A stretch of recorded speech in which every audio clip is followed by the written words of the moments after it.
Now, a little bit of a history lesson for you. As we all know, modern-day championship rallying consists of three main manufacturers: M Sport, Ford, Toyota and Hyundai. But back in the late 80s and early 90s, things were a little bit different.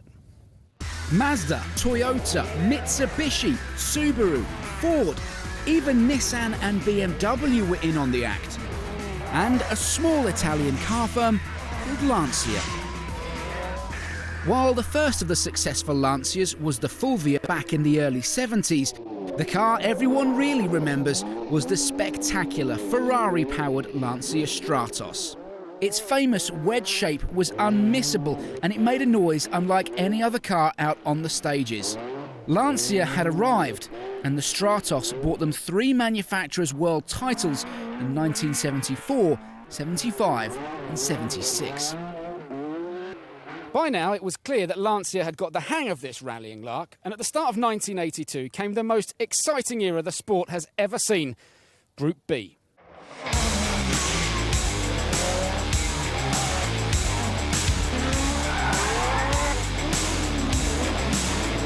While Hannu Mikkola won the Drivers' Championship in his Audi Quattro, in 1983 it was Lancia, with the help of Walter Röhrl and Marco Allen, that clinched the Constructors' title. From then until the tragic end of Group B in 1986, Lancia never finished out of the top three in the championship as a manufacturer. This was a team that looked for every opportunity not to break, but instead interpret the rules to search for any advantage.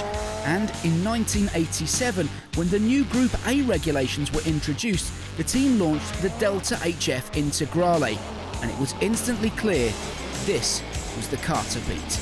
For Lancia, who remember already had 4 Constructors' titles under their belt, things were just getting going.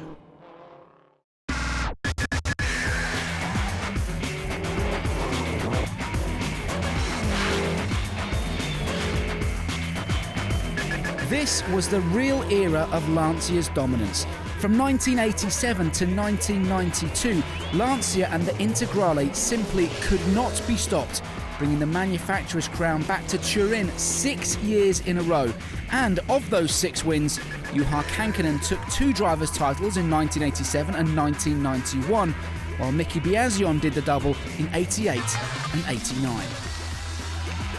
Lancia was the team everyone wanted to drive for, but by the end of 1993, the costs involved in rallying had spiralled out of control, and that spelled the end for Lancia. But this was a team that was so dominant. To this day, they remain the most successful manufacturer ever to have competed in the World Rally Championship. It was teams and cars like this that shaped the sport we have today. Well, I'm here with Miki Biasion. Miki, as an Italian driving an Italian car back then, it must have been so special. Yeah, it was wonderful for me. It was a very special moment of my life because, the dream for a young boy in Italy is to drive the Ferrari in Formula One or the Lancia in the rally. And when I was young, it was really my dream to become a rally driver. And finally, when in '83 I started to compete with Lancia, it was the top of my dreams. Such a special team to drive for, but as I said, as an Italian, what was the reception like when you came home having won your first World Rally Championship? Yes, there was a lot of pressure, of course, because Italian driver, Italian team, Italian tires, Italian sponsor. So fantastic popularity for me, but also a big responsibility. It was really very hard pressure, also because my teammates were world champions like Kankkunen, Marco Allen, Didier Auriol.